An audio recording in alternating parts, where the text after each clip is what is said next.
from Sewing Machine Warehouse in Penrith, Australia, and for this episode we're going to learn how to do perfect circles on your sewing machine. Now, circular sewing can be really difficult to stay in a proper circle, so my method, which works every time, was something I designed when I wanted to make this Cleopatra outfit. So this collar was done on a circle, and I did all these designs, just kept going round and round and round, just using my method, and it's perfect. Okay, and then once I developed that, I then used it to make cushions. So there's a couple that I've done.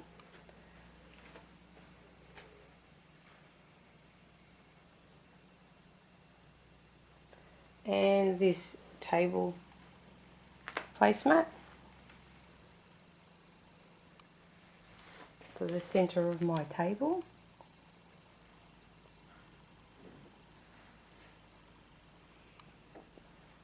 And you can then obviously use it to make doilies.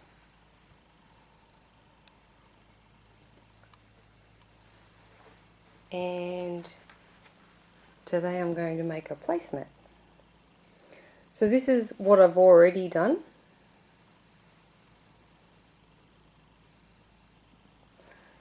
And I'm now going to show you how to scallop the edge.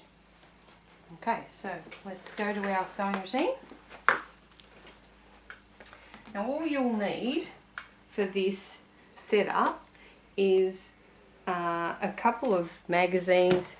Telephone directories are the best, okay, so if you can get yourself a couple of those. Now I've left the plastic on this year's issues, and I've got it lined up with the base of my sewing machine, so the platform of your machine should be the same height as your books.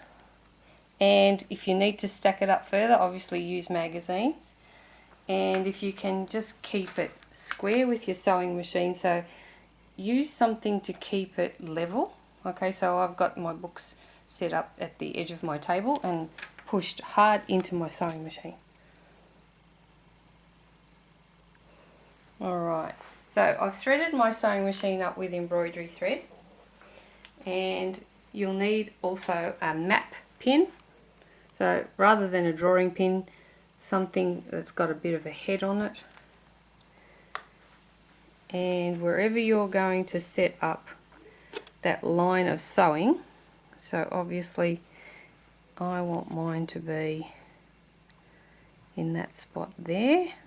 Okay, now you'll need to know where the center of your placemat, cushion, whatever is.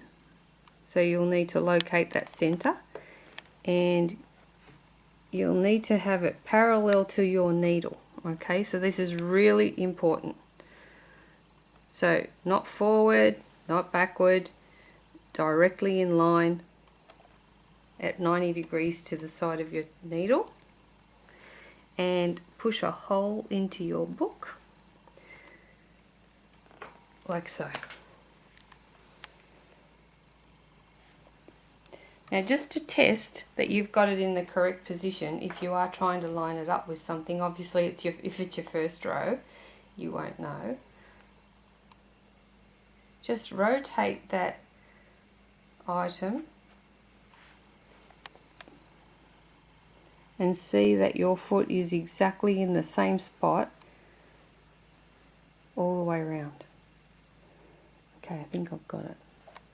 So now that I'm ready to sew, so I've done several rows of stitching already, and I try to always start in a different spot so that if you don't get that finish exactly how you want it, at least it's not all in the same spot. So here is the hearts where I finished. I had to do a smaller one to get it between, and the name, okay, I finished on this star.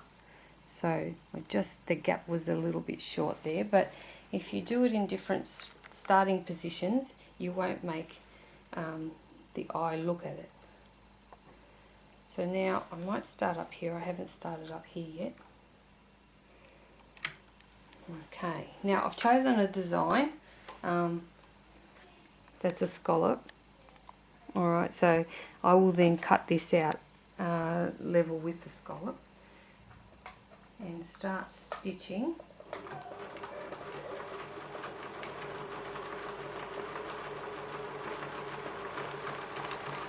And you don't have to hold it, but obviously if your item is quite large, you might need to stack it up a little bit with books.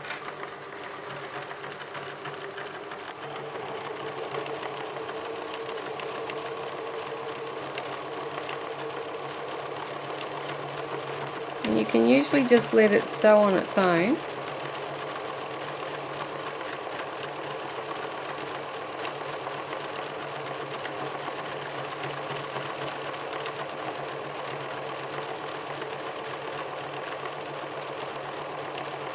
Just like that.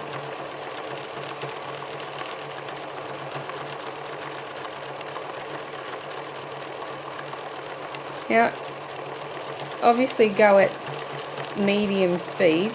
If you're not sure where that is, sometimes your machine has a slower speed button. So you can pop your slow speed on, and obviously then put your foot as far down as you can get it, and you'll keep it at that same speed the whole way.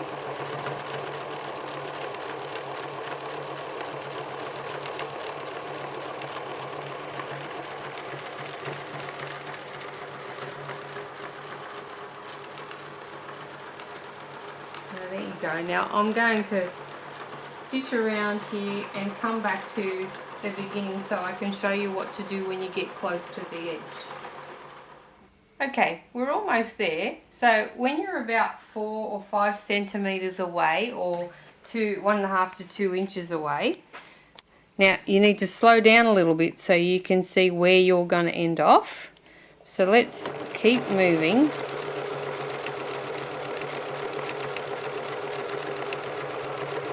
So you're going to try and get your stitch to line up.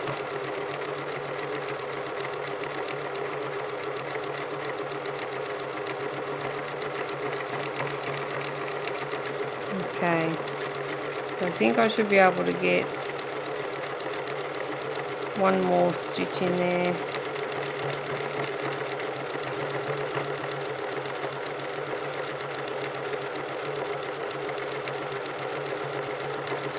Yeah, I think we should be okay. So you need to try and incorporate that. Oh, that's just perfect. And we'll just slow down because I'm going to tie off here.